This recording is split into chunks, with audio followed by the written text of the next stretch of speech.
The Krill Nar Dominion had long been a force of unyielding power, their fleets sweeping across the galaxy, crushing resistance, and claiming world after world in the name of the Supreme Nexus. Born to conquer, I was one of the Dominion's most feared war masters, my name synonymous with annihilation.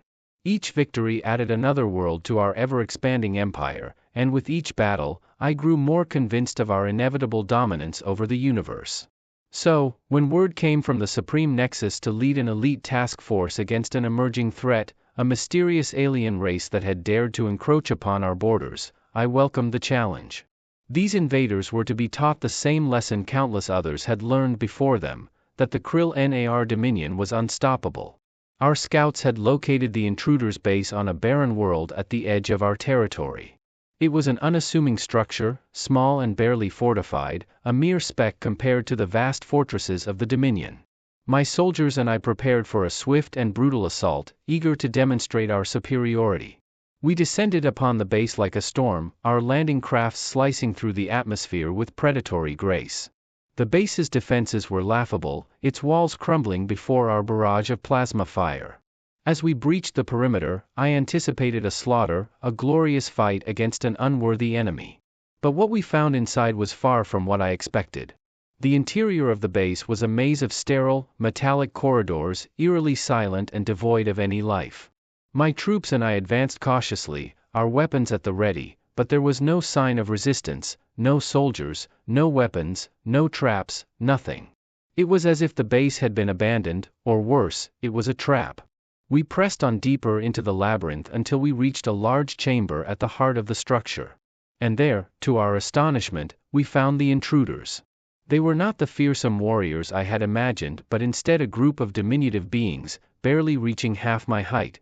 They huddled together in the center of the chamber, their large, dark eyes filled with terror as they gazed upon us. Their fragile bodies were covered in strange garments, and they clutched at each other, trembling with fear. "Is this it?" one of my soldiers scoffed. "These are the invaders?" I stepped forward, my eyes narrowing as I studied the pitiful creatures. There was no sign of weapons or military presence, no indication that these beings were a threat, and yet they had dared to encroach upon our territory, had dared to challenge the might of the Krill Nar Dominion. "Destroy them," I ordered coldly. My soldiers moved with ruthless efficiency, their plasma rifles humming as they took aim. The creatures cried out in their strange, high-pitched voices, but their pleas fell on deaf ears. This was war, and in war, there was no place for mercy. But before the first shot could be fired, the chamber was suddenly filled with a blinding light. I shielded my eyes, cursing as I tried to make sense of what was happening. The light grew more intense, and a high-pitched sound, a frequency so piercing it made my head throb, echoed through the chamber. Then, just as abruptly as it began, the light and sound vanished, leaving us in stunned silence. "War Master, what is happening?" one of my lieutenants demanded, his voice tinged with fear. "I don't know," I admitted, my eyes scanning the chamber for any sign of the source of the disturbance. But there was nothing except the intruders, who now looked up at us with a strange, knowing expression. Before I could issue another command, the chamber's walls began to shimmer and shift, the metal rippling like water. My soldiers backed away in alarm, weapons raised, but it was too late. The wall seemed to dissolve, revealing a vast, star-filled void beyond. And then I saw them, the true invaders. They were massive, towering beings of energy and light, their forms constantly shifting and pulsing with power. They moved with a grace and fluidity that belied their size, and as they approached, I felt a cold dread seep into my bones. These were not mere soldiers or warriors. These were entities of unimaginable power, beings that transcended the physical limitations of flesh and metal. And they were angry. One of the beings reached out, a tendril of energy snaking toward us. I raised my weapon, but it was useless. The tendril bypassed my defenses as if they didn't exist, wrapping around me with a force that felt like the weight of a dying star. I screamed in agony as the tendril tightened, my body and mind being crushed under the immense pressure. I could feel my consciousness slipping away, my thoughts being pulled apart like fragile threads. But before I succumbed to the darkness, I heard a voice that resonated not in my ears but in the depths of my mind. "You have made a grave error, War Master," the voice said, its tone cold and devoid of emotion. "These beings you sought to destroy are but children, our children. And for your transgression, your dominion will pay the ultimate price. With those words, the tendril released me, and I collapsed to the floor, gasping for breath.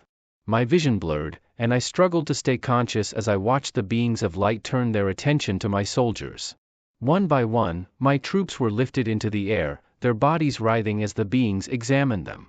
There was no escape, no hope of victory.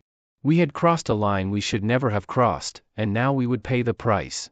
As the last of my soldiers was consumed by the being's energy, I felt a strange sense of clarity. This was not just a defeat, it was the end of the Krill Nar dominion. We had thought ourselves invincible, but we had been arrogant, blinded by our own power.